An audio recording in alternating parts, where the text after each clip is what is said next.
Okay, tough guy. Show me what you got. Alright, so we want to get as much damage on this terrible city as possible early on. That'll bring it down to about 50% health. It's going to recover a bit of that in the next turn because we don't have it surrounded. But because it doesn't have a lot of defense, because there are no garrisoned units and no walls in it, we should be able to take it in the next turn, or at least in a few turns without taking a lot of damage. So this is off to a pretty good start. Without craftsmanship, inspiration is a mere reed shaken in the wind. Now, one thing that's nice is we're not dealing with barbarians right now, so we can switch over to the Agogi production card, which will speed up the bolstering process for our military units. And I suppose... Now, here's where things get weird. Again, I have to fight against that natural instinct of mine to build... to send my trade routes internally. Because I want to do that for the extra food and production to facilitate growth. But... Mongolia, man, the smart move is to send them elsewhere and establish those trading posts. So, you know what, Spain, you're gonna get my trading posts, buddy.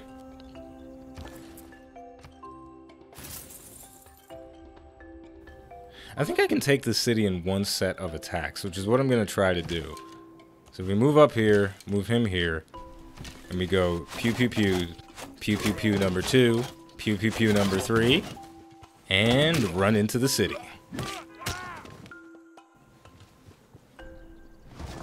I mean, it doesn't get much better than that. And we got a promotion on our warrior. We'll keep the city. It's absolutely terrible with a maximum population of 2. Feels bad, man. Feels bad. On the bright side, though, our second city looks like it has a lot of promise, I would say. We could do some interesting things with it.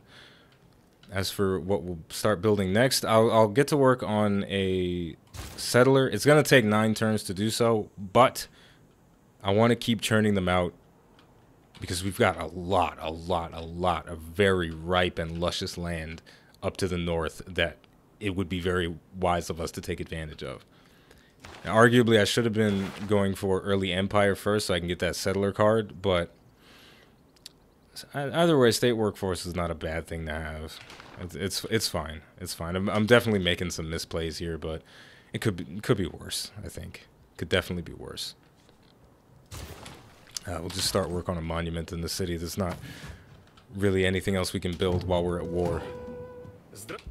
And we just met Russia. Fun times. Oh, you know, I forgot to check if I was actually getting the combat strength bonus against the Zulu nation. Let's find out. Yeah, see, from the looks of it, that trading post maneuver did actually work. Our warrior that I'm currently highlighting has +6 extra combat strength because he has intel on opponent's movement. So he knows that Steve, he got a bad knee. So he's going to kick that shit and give us some extra damage. So now that we got the first city, I'm going to give out some of these promotions for these guys.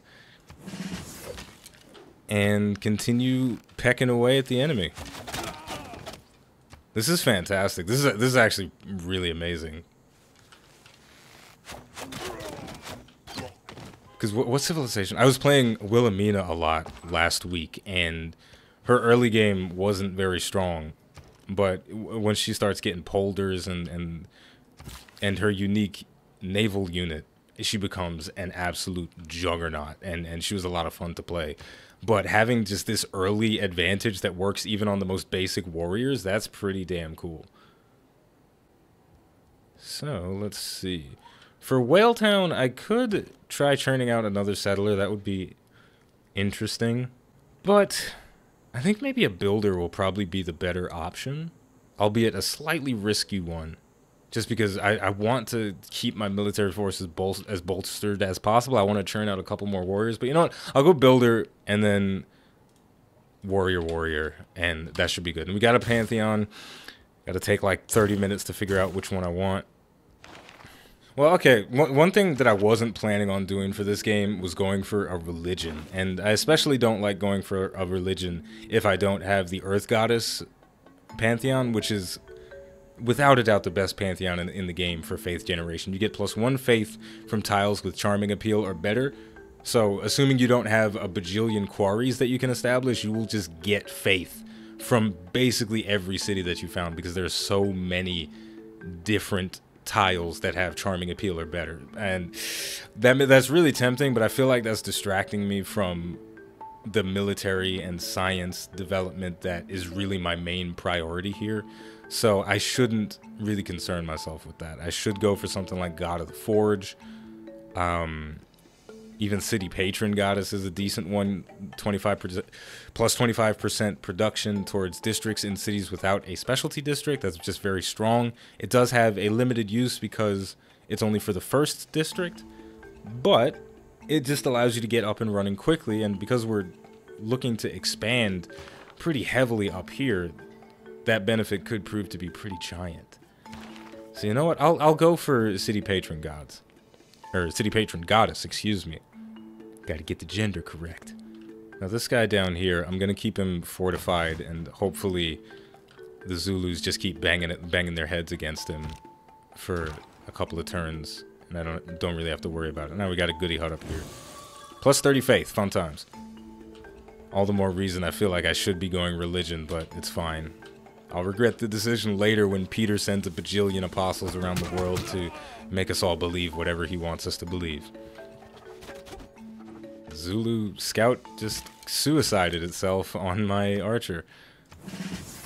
So all of our archers are at their level 1 promotion, which is going to make taking down these cities that much easier. I'm probably going to go for the one that I can't see yet next. That one that's in the fog of war. I'll keep that warrior fortified and pew him with the archer, so he should be healed up to maximum by the start of the next turn. And then we'll start marching. This is fun. Honestly, this is the best deity game of Civilization that I've ever had. Oh no, there's a warrior. Gosh. Just as I was thinking things are getting good, there's a barbarian warrior in the pathway of my trade route. So he's probably going to kill it. Maybe I'll be able to defend it, but that trade route is probably going to get destroyed, which is unfortunate. I don't want to have to build it a third time. Yeah, this is one of the best deity games that I've ever played. Normally, I would have had to restart. Just something would have gone wrong. The Zulus would have had like turn 15 swordsmen, or just some craziness would have happened that would have set me back tremendously. But things are working out. And look at that, we got a little help from Spain to deal with this barbarian warrior. Maybe our trade route will in fact survive. Okay, now this city might prove to be a... Well, this is a desert city, so if we don't get Petra, it's going to stink. But this city might be a little bit more difficult for us to take just because it's by water. Or rather, I should say it's protected by a river. So our warriors are going to have to go around, which is going to take them 2 turns to get into position. But overall, it's only got 10 defense, so we should be able to eliminate it very quickly. And yeah, I'll put this builder to sleep until I gain access to mining so I can get this amber. And our second builder that's over here, he's trying to get into Horseland, but this barbarian scout is actually probably going to steal him. You know what? I'm going to prevent that from happening. I do not want a barbarian scout to steal any of my units, so I'll build an archer and I will pew him down to disincentivize him from coming in. Boom. Finish the research for horseback riding. And we can switch over to mining and bronze working. And the barbarian scout is running away in fear, no doubt because the storm of arrows are coming to shoot him in the back as he runs for the hills. Yeah, I think that the trade route's going to survive. The barbarians are just kind of running off into Spain, so they'll deal with that. Give that warrior promotion. I'll send him to the front lines in due time. So let's try and get our warriors over the river and continue advancing the archers. Man, oh man, oh man. I feel good. I feel so good right now. Maybe I shouldn't feel as good as I feel because there's a heavy chariot in position near my warriors, and it is absolutely going to decimate them. I was getting a little overconfident, wasn't I? All right, so this just got a little bit hairy, but I think we can still deal with it. But I do have a good reason to be nervous about this unit. So we're going to move our archers into positions where they can start assaulting the city. And ideally, we'll take down the city before any shenanigans happen. Now, it did get a little bit stronger. It went from 10 to 18. Hopefully, he doesn't build a unit out of there, because if he does, then it's going to get even stronger. So we're really racing against the clock right now, and it's a bit nerve-wracking. You know what? This is probably not the best decision, but I'm going to build a galley so I can do a little bit of ocean exploration, see what we can find. Maybe there's opportunities for more expansions across the water, and if there are, then I should definitely take advantage of that. Now, our settler is going to be done in 2 more turns, so he's going to probably go somewhere by this rice. I think that's probably a decent spot, because you got 1 rice, can probably chop that rice down, chop down those trees, and chop down this wheat, and get a nice district trifecta going on here. Maybe campus, government plaza, something. You know, we could probably get something nice with this. Maybe even cut down all the resources here, which means our first governor, it's going to be Mengus. I'm not going to put him anywhere yet, but when we do, it's going to be exciting. And I don't know how many turns ago I finished researching mining. It looks like it was this turn, but we just built the mine on top of the amber that we have access to in Horseland.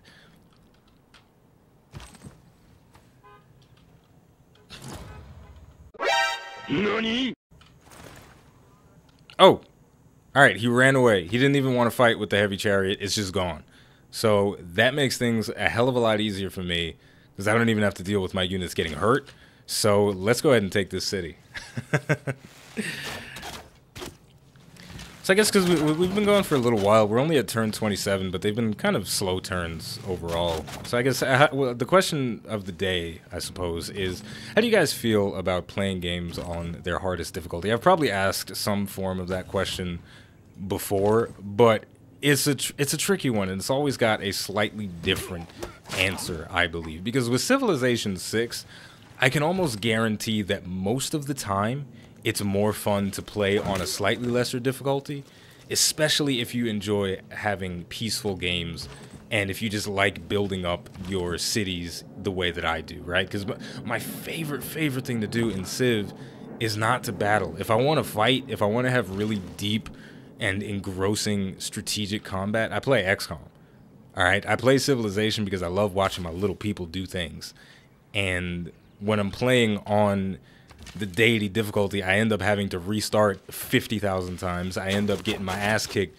more times than I would like to admit. The AI bonuses get out of control, and it to a certain degree, it kills the joyfulness that I find in the game. But at the same time, that extra challenge, there's something fun about it for me. So I'm always in a slightly weird place when it comes to, you know, what's the ideal difficulty for me to play Civ on, because the ideal difficulty is probably maybe Immortal or maybe a few steps below Deity, but I like to put myself through that grinder and cause unnecessary suffering. But, you know, I guess it's for the moments like this when I am absolutely decimating the AI that it makes it all worth it, because regardless of whether or not the AI is putting up a good fight, I feel like I'm outplaying them, and that is shooting my confidence through the roof. If I went to the club tonight, I'd be picking up all types of fresh fly honeys, and it would be amazing. Fresh fly honeys? Well, I guess I'm exposed as being a 90s baby, right?